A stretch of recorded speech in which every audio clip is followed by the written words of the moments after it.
Hey guys, what is up? It's NihonTiger. Welcome back to the VintageBeef Fan Server. This is episode 5. Woo! And today we're going to continue my stories about the Great California Trip of 2013. And to continue that story, we have to talk about the second part of my trip.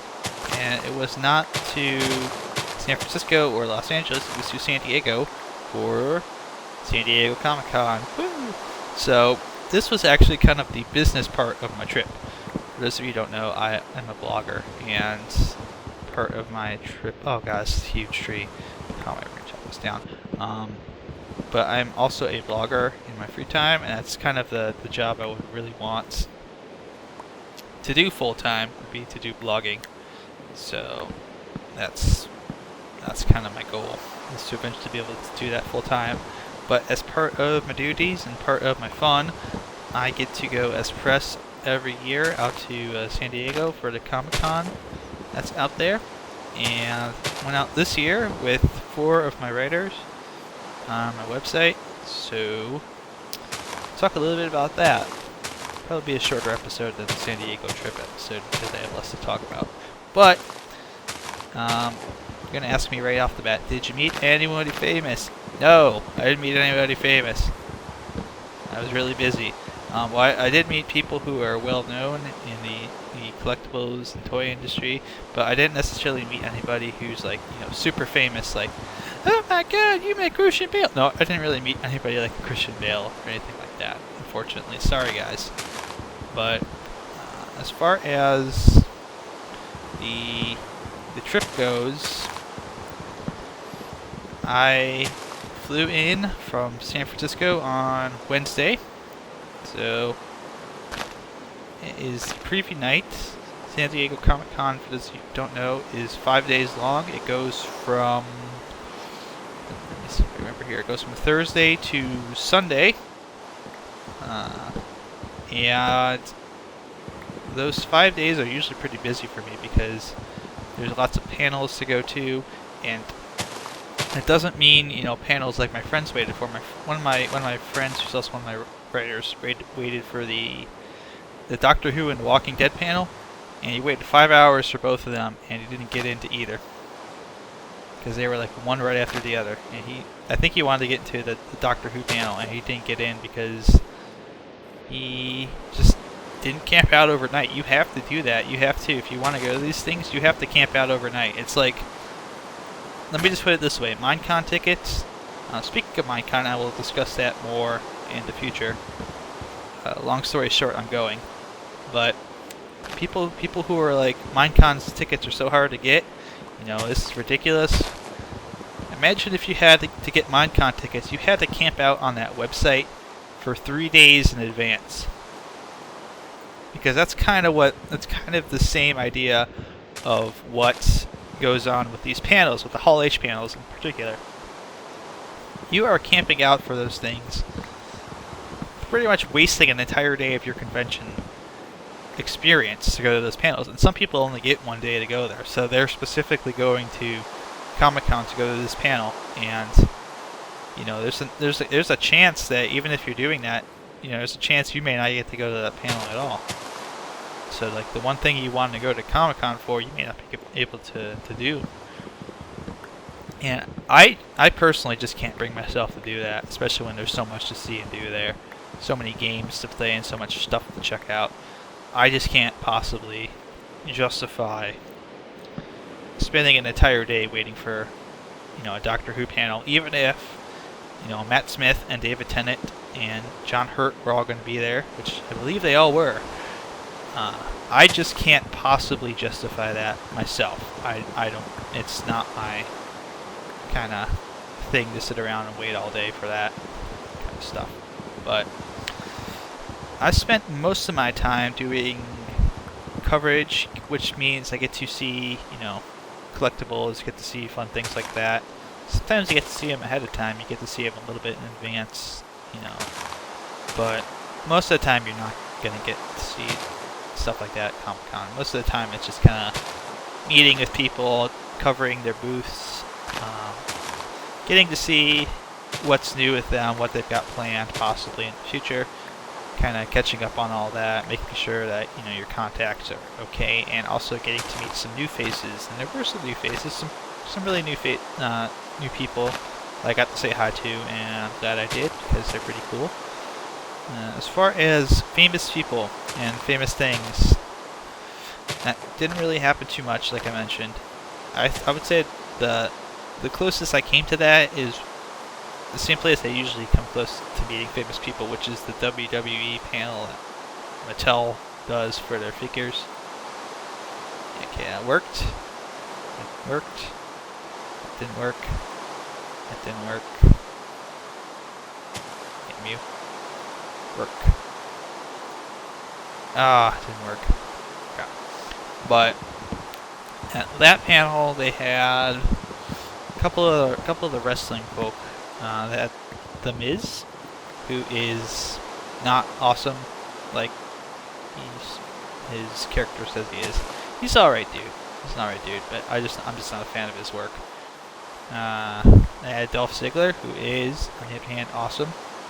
And surprise guest was none other than Mick Foley, Mankind, Cactus Jack, Dude Love, wrestling legend, hardcore icon. He was there, and that was pretty cool to get to see him in person. And he was pretty much, as you would expect, he did his usual cheap pop thing, which he's kind of the master of that, and he's very self-aware. I love that. It's kind of, it's not even like, it's kind of parody at this point, and I love it. I still love it, but yeah, they talked about the figures a little bit, and they also talked a lot about some of the wrestling stuff. It was just cool to get to sit there and listen to him talk. But that was about the closest it came. Didn't have anyone who was like a big surprise who showed up at the end. Like the past couple years, last year they had Alberto Del Rio show up with Ricardo in tow, and we did a quickie angle with Sheamus, who he was feuding with at the time. And the year before that was the one where CM Punk showed up with the WWE title. And that was pretty cool because I got to see him. He was standing about the distance from my computer to me, which is about 5 feet at this point. I got to see him. That was awesome. So I had my bar set pretty high the first year. And ever since then, the panels haven't been as great because they've just had too much to kind of compete with. That's wood. I can put this wood away. But yeah, I mean it was pretty good. It was a nice trip. I got to see my friends, obviously. As far as fun things that we did. Oh, shut the street down too. That just grew. Fun things that we did outside of the convention. I did get to play some games that I wanted to talk about very briefly. I played Sonic Lost World, the new Sonic game that's coming out for the Wii U, and it was alright. It is alright. The graphics could be a little more polished on that, but the gameplay was good. The gameplay, that's usually been the point of contention for Sonic games, is that the gameplay is usually atrocious, or the graphics are good, but the storyline is abysmal and it makes you want to tear your head off and scream. But yeah, for the most part the story is pretty basic. It's alright. The actual gameplay is very good, very enjoyable gameplay. So that's very much a twist in the whole thing. The graphics, I don't think it's the Wii U's fault on this. I think the graphics are just Sega being lazy. They could be better. They could be a little bit better. But otherwise, I would say it's a solid 7, 8 out of 10 for me so far. What else did I play? Oh, there's a Mickey Mouse game that Sega's, I think they're publishing. That's coming out.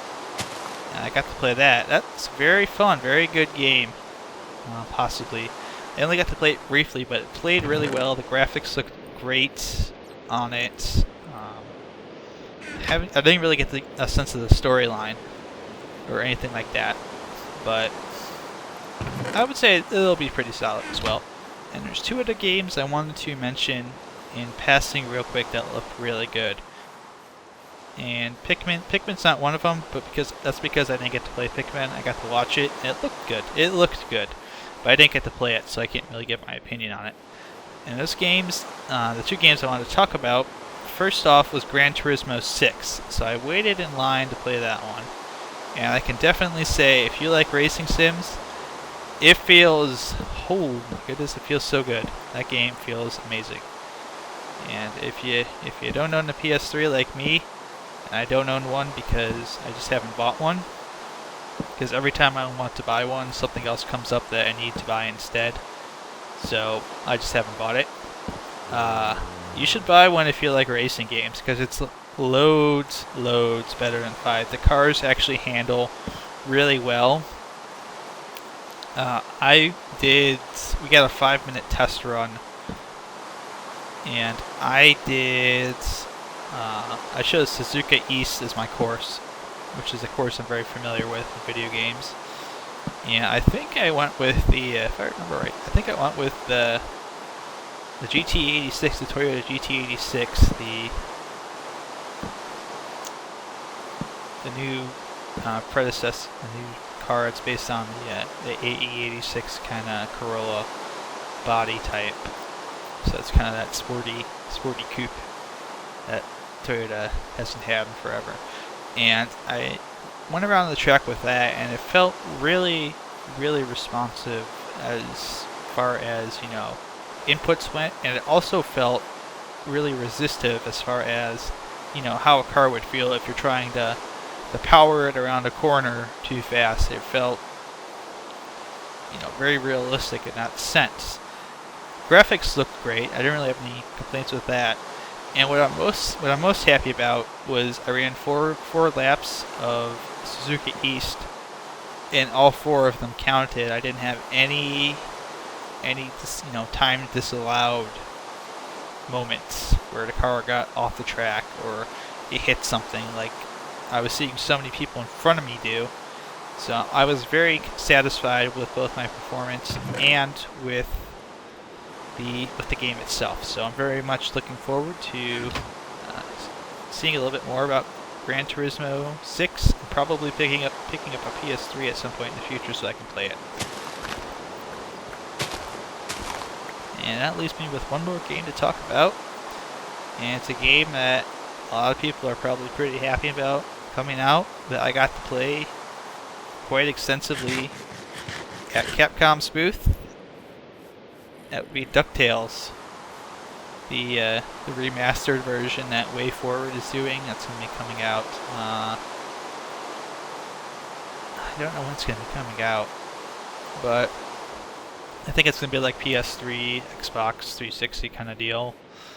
But holy crap, that game is amazing. Oh my goodness, it's like everything that was awesome about the original DuckTales is in that game. And it looks gorgeous. They have basically redrawn all the I'm gonna go back to town. They've basically redrawn all of the graphics so that, the sprites and stuff are actually all hand drawn, and they don't have that jaggy look at all. They look very smooth. Animations look superb. The voice acting, all the original voice actors from the DuckTales series I believe are back in the game.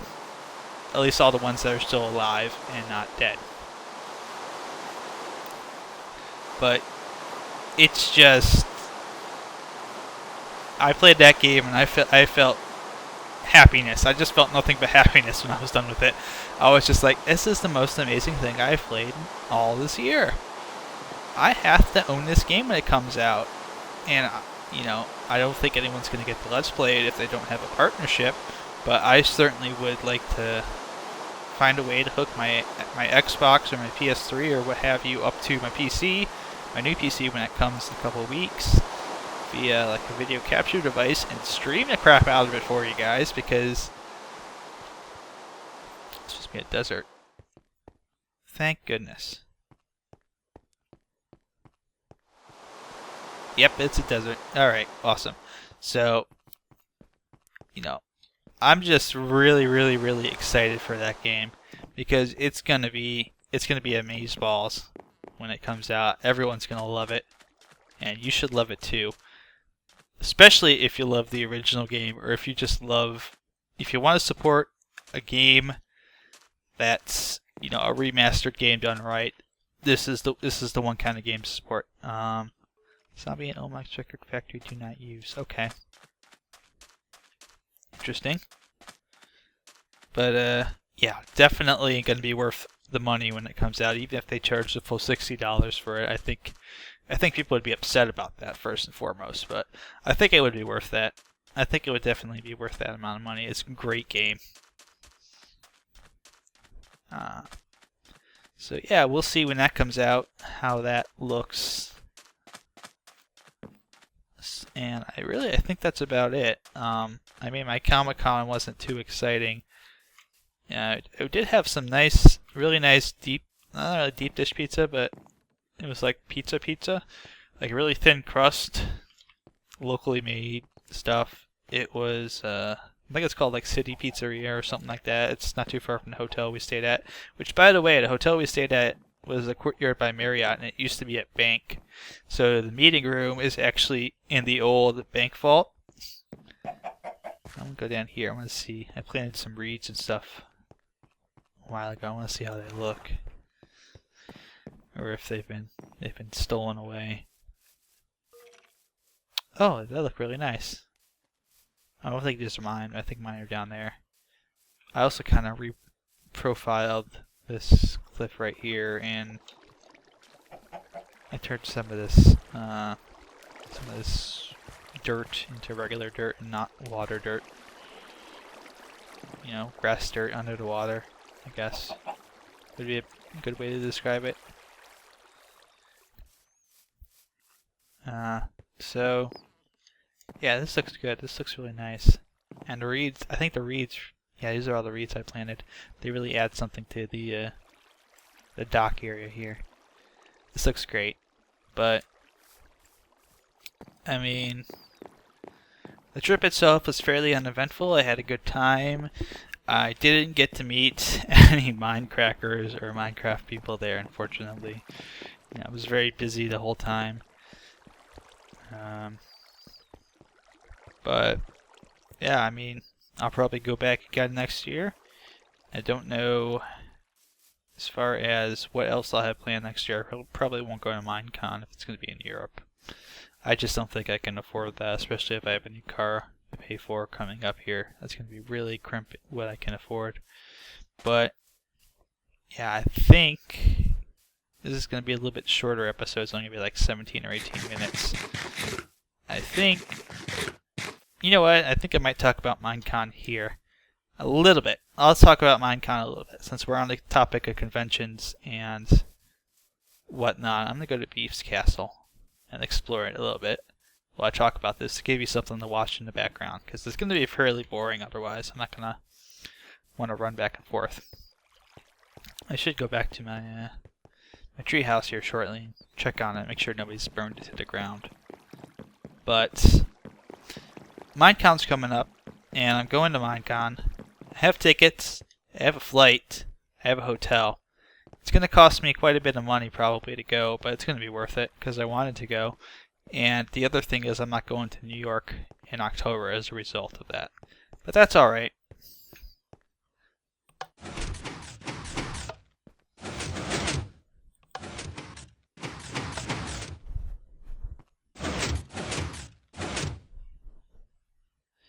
I still need to have Caleb show me how he fixed that so I can fix my NeoCraft for portcullis. Oh man. This seems so simple too. It seems like it's something I could really put together really easily. Okay. I'm gonna have to have him show me this. Alright, let me take photos of it or something. Because I'm definitely gonna need to fix this. In my castle, actually. You know, I almost said my other castle, but I only have one castle. So I don't know why I need to say that. But Minecon's coming up. Beef is going to be there. I don't know if Vaughn's going to be there. I think he's going to be there.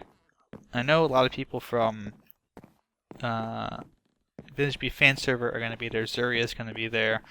Omok is supposed to be there. I don't quite know who else is going to show up. I know there's other people, and I'm sure I'll get that kind of finalized. There's going to be people from Minecore who are there. Again, Zuria is going to be there. 18's going to be there. So 18 and Zuria and I will be there for both VBFS and Minecore. And some other Minecore friends are going to show up. And most of the Madhouse guys who are able to go will be going, which is also pretty nice. I think this is all stuff they prettied up. But, yeah, I'm looking forward to that quite a bit. Now, the one thing I don't know is, as far as plans go, what everyone's expecting to be done. There's been talk, very early, very presumptive talk, that could be going to Kennedy Space Center with Kurt on one day. But that's up to Kurt if he wants to go, and if he wants to take us all with him, or a select few of us, or, you know, what have you. There's a nice place that Caleb likes. I'm going to go find that place real quick. I know it's got bricks on it because he mentioned he liked it. It's over here. Okay. But, here, let me... I missed it. Did I hit it? No. Where do I have to stand? Do I have to stand back here? Oh, that's cool. Awesome. Here. I must have to stand back here. Got it. Oh, okay, I see. It's like an archery kind of thing. Oh, it's a little high. Got it. Very cool. I like that. I like that a lot. That's fun. But yeah, there's that. There's that possibility. I don't know if that's going to happen. I know on the subreddit, the Minecraft subreddit, Goo just mentioned that there is plans for some kind of Minecraft meetup at Minecon, so I assume I'll be there for that. I know the Madhouse guys probably might want to do something at Minecon as well. I know that the Minecore people are also thinking about doing something at Minecon, and I don't know if does he have the yeah, use the button here for the fish. Oh, we got a lot of fish. I need to fix that. I need to put some fish in there so people can press that and there's actually fish that come out. Maybe with the carpet. I should test that. See if we can get the droppers down here, and we'll just cycle back up to the top. But that's probably messing way too much with it. They probably won't be happy if I did that. So I'll just restock it with some fish. But I know there's meetups planned. I know a lot of probably fancy pants people are going to be there. So, you know, pretty excited about that. I'm sure I'll have more details about what we're planning to do a little closer to the convention and whatnot. I'm getting in a day before most of the people are, so I'll have a day to kill by myself to do whatever I want. I love this part of the castle, Caleb. Why am I not shocked? Am I not shocked he loves this part of the castle? But, you know, that's really about it. I'm really excited about Minecon. I'm really hyped up for that. And it's going to be great to see people there. I don't know if anyone who's subbed to me is actually going to Minecon. If you are, let me know in the comments. If I haven't already asked about that in the previous video. But yeah, I will be there, and I'll be doing videos and whatnot, documenting everything that goes on. So yeah, I mean, it's, you know, it does, like Zuria's been reminding us in the Minecore Minecon chat, you know, every day comes up and she's like X amount of days in all caps, And last time I checked, it was only like 82. So that seems like a lot, but trust me, as someone who's been to, you know, San Diego Comic-Con, as someone who's been to New York Comic-Con, those days are going to go really quickly here, and it's really less than 3 months. It's less than 12 weeks away. It's probably more like 10 weeks away, because that last week that you're there is just going to be gone. It's only going to be half a week for me anyway, since I'm leaving on Thursday and coming back Monday. But I am hype. I can't wait, and I'm going to end the episode there. So thanks for watching, guys. Hopefully this episode hasn't been a bit too boring. I think we'll get back to construction on the treehouse in the next episode. I just wanted to kind of show off, you know, the tree farm, talk a little bit about my vacations and Minecon and whatnot. I hope I haven't rambled too much. So thanks for being patient with me, and just thanks for watching in general. I hope you guys enjoy it. I hope I will have an actual intro here at some point in the future. I would love to have a VintageBeef Fan Server intro. I don't have one yet. If you want to give it a shot, feel free to let me know, and I will happily accept any fan-made donations for consideration regarding the intro. Just don't make it in paint, please. Yeah. But thanks for watching, and I'll see you guys next time. I gotta go chop some trees down. Oh yeah. Gonna get wood.